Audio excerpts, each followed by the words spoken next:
आज 6 पॉइंट्स के ऊपर मैं बात करना चाहूँगा। नंबर 1 जी, आज जो केस था खोसा साहब ने बड़ी डिटेल से बता दिया। इसके अंदर ऐड ये करना चाहूँगा कि इमरान खान साहब की जान को शदीद खदशात हैं। स्लो फूड पॉइजनिंग जो है वो की जा सकती है।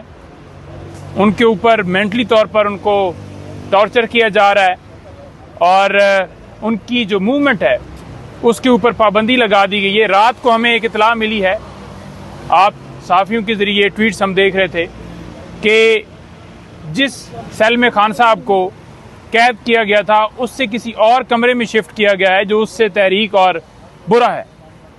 और बाहर जो है बाकायदा तौर पर जो सिक्योरिटी है वो एहलकार खड़े कर दिए गए हैं और उनसे मोबाइल भी ले लिए गए हैं।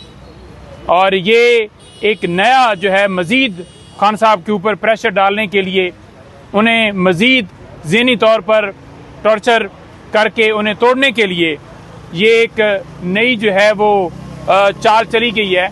हम इस्लामाबाद हाई कोर्ट में आए हैं और ये मामला परसों के लिए फ़िक्स हो गया है। इंशाल्लाह में पूरी उम्मीद है कि इसके ऊपर फैसला दिया जाएगा। हालांकि पहले इतराज़ ये था कि ये मामला पहले डिसाइड हो चुका है। मुझे ये बताएं कि क्या उनकी जो जान को खदशात हैं उस हवाले से कोई ऑर्डर पास हुआ था? नहीं हुआ था। क्या जो मेडिकल हम कह रहे हैं कि हम डॉक्टर हो, हेल्थ ऑफिसर हो जो चेक करे और खाना महफूज जो है आगे भिजवाया जाए, क्या उस हवाले से कोई हिदायत हुई थी? नहीं हुई थी। जो उनके चलने के ऊपर पाबंदी लगाई गई है, क्या उस हवाले से कोई हिदायत हुई थी? नहीं हुई थी।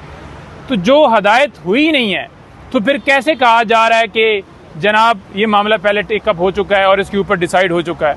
तो लिहाजा परसों के लिए मामला फ़िक्स हो गया है, एतराज़ात आज ख़त्म हो गए हैं और हम अच्छी उम्मीद करते हैं कि इंशाल्लाह जल्दी से जल्दी आमिर फ़ारूक साहब इसके ऊपर फ़ैसला दें, क्योंकि जान के खदशात, जान जो है वो सबसे पहला जो है वो उनका हक है और ये आईन पाकिस्तान जो है वो उन्हें हक देता है और उसके ऊपर फ़ौरन समाअत होनी चाहिए। दूसरे नंबर पर मैं 2-3 चीज़ें करके जी, दूसरे नंबर पर आज हम जो नैब के अंदर जो लोग हर रोज़ सवाल करते थे कि आपने नैब से जो ज़मानतें खारिज हुई थी, तोशाखाना केस या अलकादर ट्रस्ट केस, तो उसमें हम इस्लामाबाद हाई कोर्ट में आज जा चुके हैं और जो 2 ज़मानतें हमारी खारिज हुई थी उन दोनों ऑर्डर्स को हमने चैलेंज किया है। उसमें बहाना यह बनाया गया था कि खान साहब अदालत में पेश नहीं हुए, अदम हाजिरी की बुनियाद के ऊपर वो ज़मानतें खारिज हुई थी। हालांकि वीडियो लिंक के ज़रिए या उन्हें तलब करके हाजिरी लगाई जा सकती थी और मेरिट के ऊपर बेल डिसाइड होती, ये कानून का तकाजा था। ऐसा नहीं किया गया, लिहाजा वो भी आज जो है फाइल हो जाएंगी इंशाल्लाह। और उसके साथ साथ आज लाहौर में इसी तरह से 7 इमरान खान साहब की जो ज़मानतें खारिज हुई थी उन तमाम ऑर्डर्स को हमने चैलेंज किया हुआ था और आज वो भी फिक्स है। कल एक बड़ी अच्छी न्यूज़ इस हवाले से आई कि इमरान खान साहब की 9 ज़मानतें बहाल हो गई हैं और वो इस्लामाबाद हाई कोर्ट ने फैसला दिया है, कानून के मुताबिक दिया है।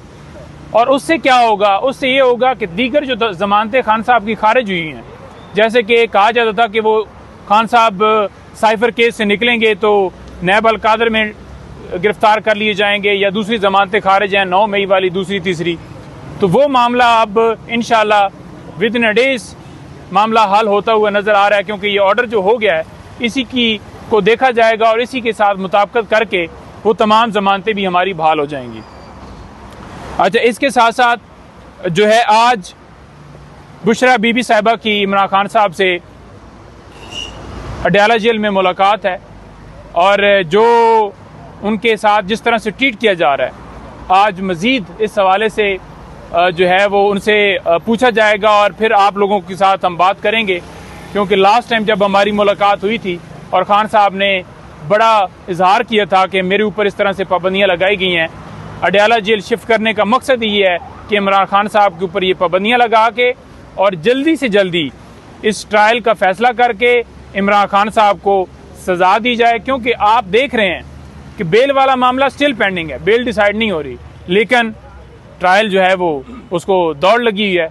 इसके साथ साथ और ये बताता जाऊं कि कल इमरान खान साहब को जो साइफर केस जहाँ पर लगा हुआ है जज अबुल हसनात साहब के पास, वहाँ पर बुलाया गया है कि कापियाँ जो हैं वो डिस्ट्रीब्यूट करनी हैं। तो क्या अदालत अपना हुक्म मनवाएगी? क्या अदालत जो है, जैसे कि आपको पहले पता है कि डिस्ट्रिक्ट कोर्ट में इसी तरह से हुक्म दिया गया और खान साहब को पेश नहीं किया गया। खौफ सिर्फ तस्वीर का है, खौफ सिर्फ इमरान खान साहब की वीडियो का है। तो क्या इम्प्लीमेंट होगा और खान साहब को पेश किया जाएगा? ये बड़ा अहम मामला है। और आखिर में मैं ये बताना चाहता हूँ कि इनका प्लान क्या है, ये करना क्या चाहते हैं साइफर केस के अंदर।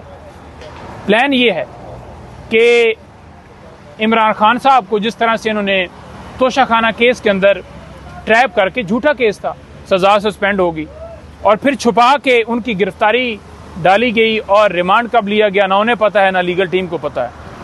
अब क्या हो रहा है? अब ये हो रहा है कि 28 गवाह जो हैं इसके अंदर उन्होंने गवाही दे दी है।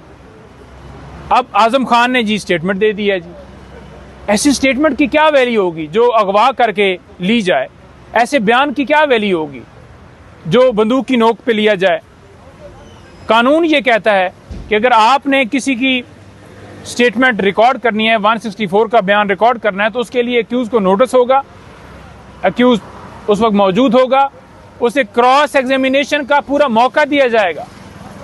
कोई ऐसा कानून, कोई ऐसा प्रोसीजर फॉलो नहीं किया गया। तो आपको इनका प्लान ये बताना चाहूँ कि ये